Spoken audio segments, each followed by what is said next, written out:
Le van ou le fourgon, il y a toujours eu un affect pour ce type de véhicule depuis les années 70 et le combi VV.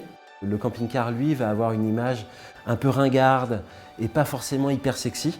En fait, le camping-car, c'est pas ça. Vous allez pouvoir profiter de l'extérieur, vous allez pouvoir découvrir une région, un pays. En fait, le camping-car, c'est bien plus que le cliché qu'on a. Chaque année, je partais explorer un pays ou un autre. On s'est dit, pour la Grande-Bretagne, il va pleuvoir.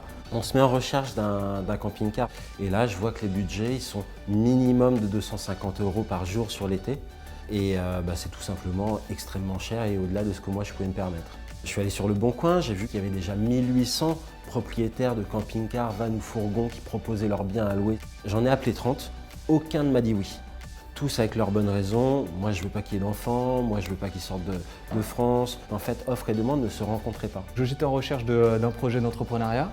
Je vois qu'il y a un événement Startup Weekend à Lannion. Et la première personne avec qui je sympathise, c'est un jeune type blond qui finalement est Adrien. Il me parle de ce projet de louer des camping-cars entre particuliers. Le courant passait bien, l'idée était sympa, il y avait l'envie d'essayer. On bosse hyper dur pendant 3 jours. On défend le projet tous les deux pendant le week-end. Et on se retrouve être lauréat de ce Startup Weekend.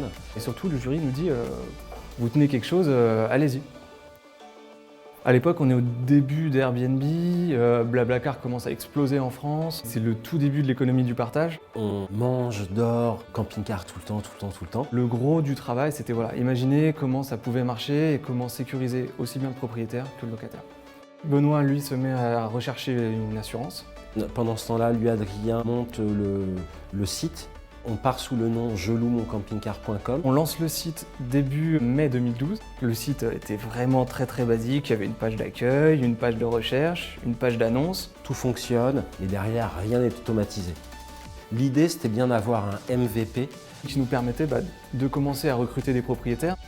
1er 15 mai, moi j'appelle en continu de 8h à 22h tous les gens qui possèdent un véhicule pour leur proposer de s'inscrire sur notre plateforme.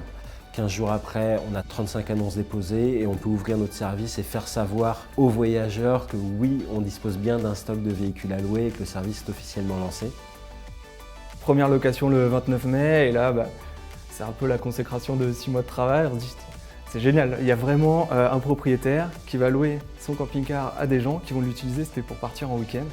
Sur 6 mois, on fait 100 locations.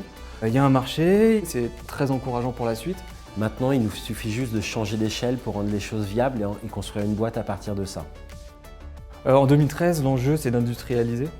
On fait quand même x10 par rapport à 2012, on fait x3 en 2014 par rapport à 2013, donc on a vraiment une vraie grosse traction. On avait le projet depuis le début de devenir leader européen. On s'est ouvert à l'Espagne en 2015, on a sorti alquilarmiautocaravana.com. Maïf est devenu notre assureur en France. Sur la base des très bonnes relations qu'on a vues sur les 6 premiers mois, ils nous ont rejoints en tant qu'investisseurs et ils ont donc réalisé un investissement de 3 millions d'euros en août 2016. On est maintenant présent dans 6 pays en Europe. On dispose de 2900 véhicules en France, 4200 au total, tous pays confondus. On a changé de nom en 2007 pour unifier toute la communauté européenne.